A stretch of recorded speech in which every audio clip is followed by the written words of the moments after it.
जय हिंद साथियों। आज हम लोग एक बहुत ही यूनिक टॉपिक पे डिस्कशन करने वाले हैं और बहुत ही इम्पॉर्टेंट है किसी भी खिलाड़ी के लिए। ना सिर्फ किसी खिलाड़ी के लिए बल्कि हर एक सामान्य व्यक्ति के लिए ये बहुत ही ज़्यादा इम्पॉर्टेंट है। जी हाँ, हम लोग बात कर रहे हैं साइकोलॉजी की, मनोविज्ञान की बात कर रहे हैं हम लोग। मैंने यहाँ पे हेडिंग भी दे रखी है, साइकोलॉजी एंड स्पोर्ट्स। तो आज हम लोग इसी के बारे में डिस्कशन करने वाले हैं कि मनोविज्ञान है क्या, इसका परिचय, इसका डेफिनेशन हम लोग पूरा देखेंगे और कोशिश करूँगा कि साइकोलॉजी को आपको मैं क्लियर कर दूँ, कॉन्सेप्ट को। ठीक है, इसके लिए आप मेरे साथ इस वीडियो में बने रहिए। बहुत सारी चीज़ें हम लोग सीखेंगे इसमें। चलिए शुरू करते हैं साइकोलॉजी को। ठीक है, देखिए साइकोलॉजी जो टर्म है,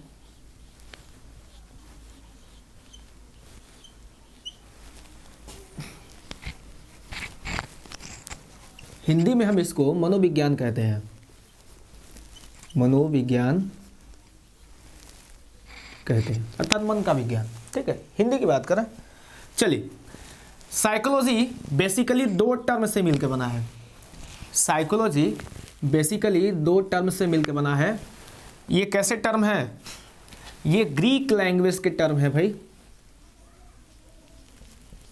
ग्रीक भाषा के दो शब्द से मिलके क्या बना है? साइकोलॉजी। कौन कौन से हैं देखिए। पहला है psyche, PSYCHE, psyche, and the second is logos. तो साइको का अर्थ, साइके का अर्थ ये होता है सोल, और लोगास का मतलब हुआ साइंस या स्टडी।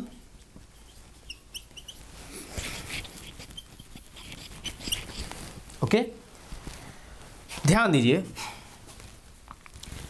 इसके अकॉर्डिंग साइकोलॉजी की जो डेफिनेशन हो रही है, it is the study of soul. कहने का मतलब ये है कि साइकोलॉजी जो थी, मैं सबसे पहले इसका जो डेफिनेशन बना उसकी बात कर रहा हूं आपसे। सबसे पहले जो इसका डेफिनेशन बना था वो ये था कि psychology is the study of soul. Soul अर्थात आत्मा।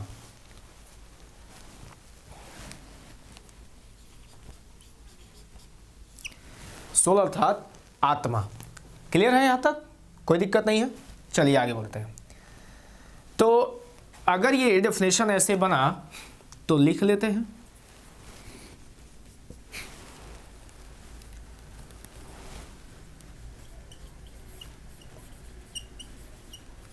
Psychology is the study of soul, SOUL।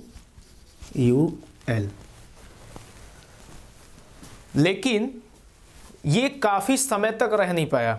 ये जो डेफिनेशन आप अभी देख रहे हैं या सीखे हैं कि साइकोलॉजी दो ग्रीक वर्ड साइके और लोगास से मिलकर बना। साइके का मतलब होता है आत्मा और लोगास का मतलब होता है स्टडी या साइंस। तो इसका जो डेफिनेशन हुआ वो हुआ psychology is the study of soul. ये बहुत समय तक नहीं रहा।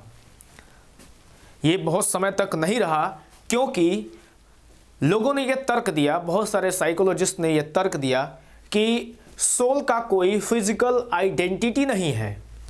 बात तो सही है, आत्मा का कोई फिजिकल आइडेंटिटी नहीं है। इस वजह से ये जो डेफिनेशन था psychology is the study of soul, it was discarded. लोगों ने मानने से मना कर दिया, इनकार कर दिया। फिर क्या हुआ? ये जो सोल हम लोगों ने देखा था, later on it was considered as mind. Soul से ये टर्म चेंज होता है और माइंड होता है, यानी हमारा मस्तिष्क। ठीक है, फिर अगर ये मस्तिष्क हुआ तो इसका डेफिनेशन फिर चेंज होगा। क्या होगा भाई? Psychology is the study of क्या था, माइंड। लेकिन लोगों ने यह तर्क दिया और यह बात सही भी थी कि किसी के दिमाग को पढ़ पाना बहुत ही कठिन है, चाहे आप कितने भी बड़े साइकोलॉजिस्ट हों। किसी के दिमाग को पढ़ पाना एज इट इज एग्जैक्टली ये काफी हार्ड टास्क था। Later on it was also discarded because it was very hard to know about anybody's mind, exactly know about anybody's mind. किसी के दिमाग के बारे में पूरी तरह से समझ पाना बहुत कठिन बात है, तो इसको भी मना कर दिया गया। अब ये टर्म क्या हुआ, चेंज होके ये हुआ consciousness. Consciousness, Chetna, होशो हवास।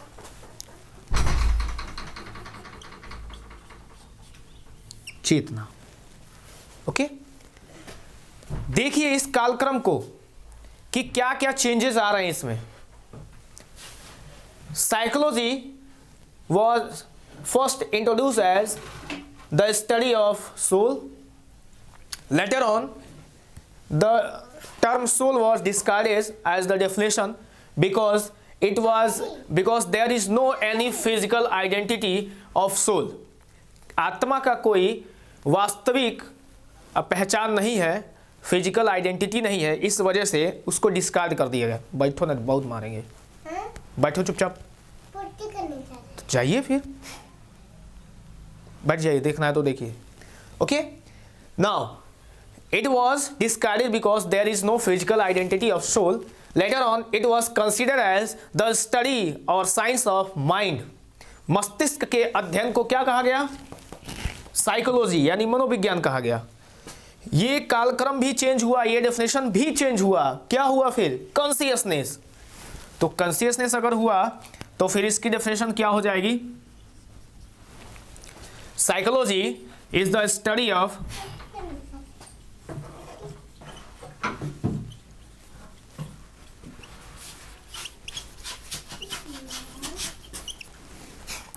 Psychology is the study of consciousness.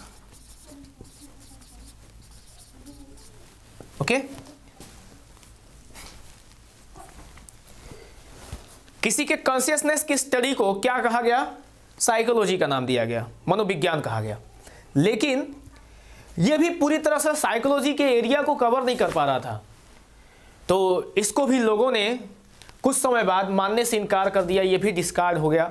और लोगों ने कहा कि ये जो डेफिनेशन है ये भी इस पूरे एरिया को कवर नहीं कर पा रहा है, इसमें बहुत सारा अभी चीज़ जो है कॉन्शियसनेस के अलावा भी है, पर्सनालिटी है, इमोशन है, अग्रेशन है, और भी बहुत सारी ऐसी चीज़ें हैं जो ये कवर नहीं कर पाता। कॉन्शियसनेस ये टर्म जो है पूरी तरह से इसको कवर नहीं कर पाता है। इट वॉज ऑल्सो डिस्कार्डेड, इसको भी मना कर दिया गया।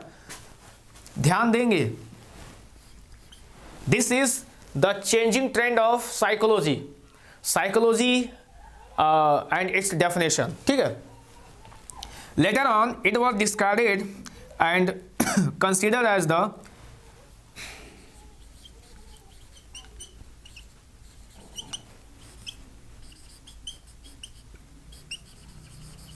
एटीट्यूड।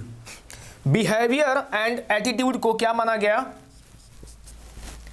साइकोलॉजी का परिभाषा माना गया। देखिए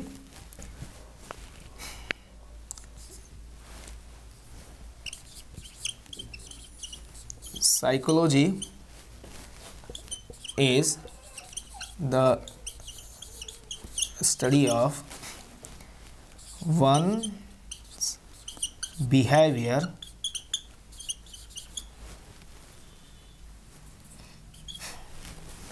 एंड एटीट्यूड।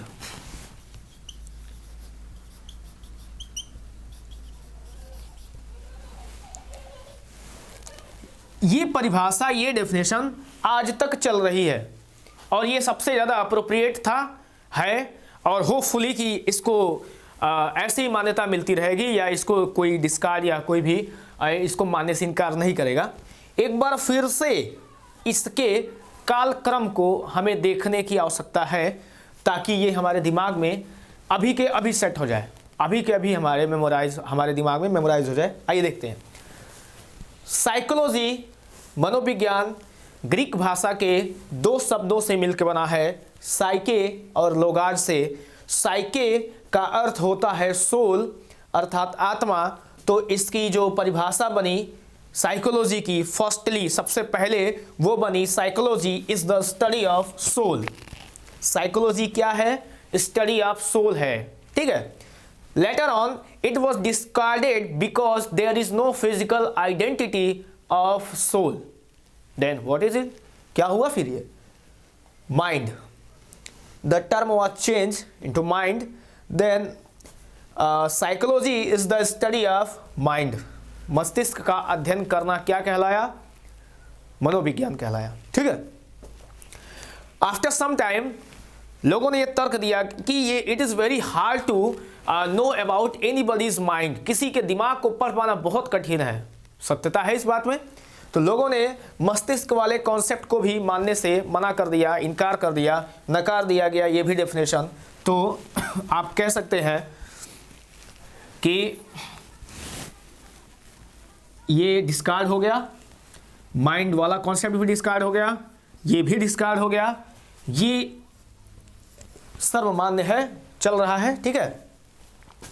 तो हम कह सकते हैं what is the definition right now. अभी इसका डेफिनेशन है क्या? Psychology is the study of one's behaviour and attitude. किसी के व्यवहार और प्रवृत्ति का अध्ययन ही क्या कहलाएगा?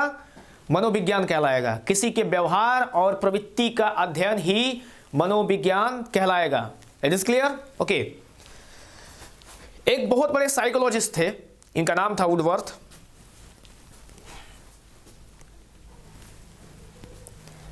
उन्होंने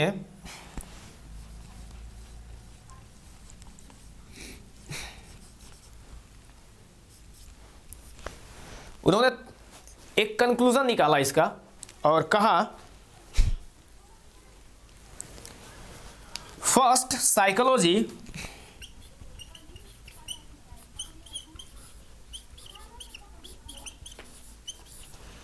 lost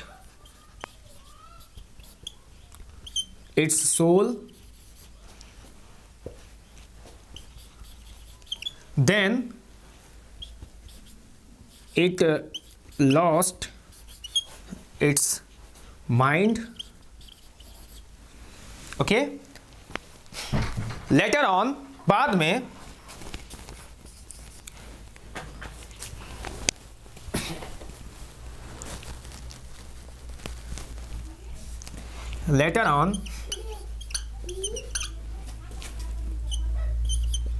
it lost its consciousness also. Still it has only its behavior and attitude in short. देख लीजिए इसको भी।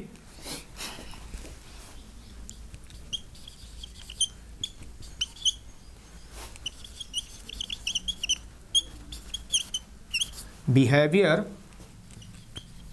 and attitude, ठीक है।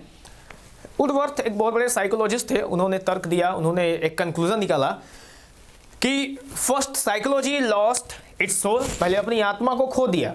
Then it lost its mind, फिर इसने अपने दिमाग को खो दिया। Later on it lost its consciousness, चेतना को खो दिया। It has its behaviour and attitude in short, अभी इसके पास क्या है? इसका अपना प्रवृत्ति और व्यवहार ही क्या है? बचा हुआ है। तो ये तो बात हो गई साइकोलॉजी के चेंजिंग ट्रेंड की, ठीक है। साइकोलॉजी के चेंजिंग ट्रेंड की बात हो गई, ठीक है। मैं एक बार इसके डेफिनेशन को साफ साफ लिख देता हूं, ठीक है।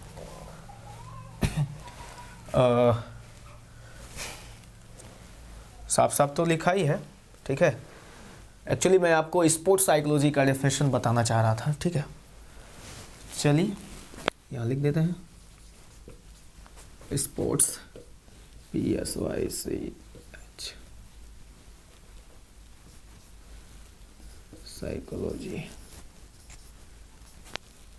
तो ये तो बात हो गई मनोविज्ञान की, लेकिन खेल मनोविज्ञान क्या है? खेल मनोविज्ञान को हम कैसे परिभाषित करेंगे? इसको परिभाषित करना बिल्कुल आसान है, कुछ भी कठिन नहीं है। आइए देखते हैं।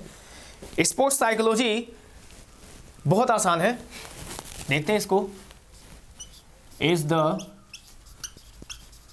स्टडी ऑफ, ध्यान से देखिएगा, वंस बिहेवियर